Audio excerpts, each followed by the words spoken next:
लेकिन एक सेकंड।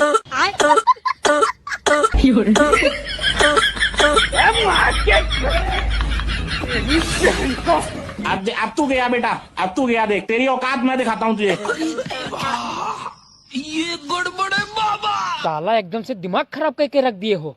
अब देखते हैं तुम्हारा खांसी कैसे नहीं ठीक होता है।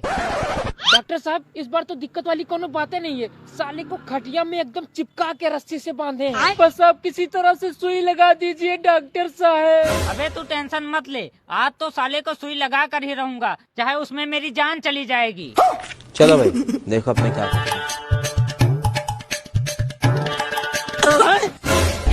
अरे ये क्या था बे? हमको क्या पता।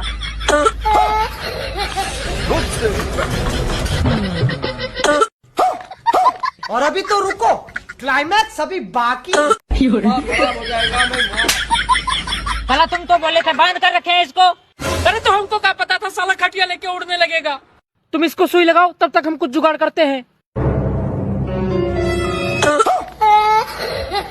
अरे बाप रे। साले को बम से उड़ा दूंगा एक बार हाथ में।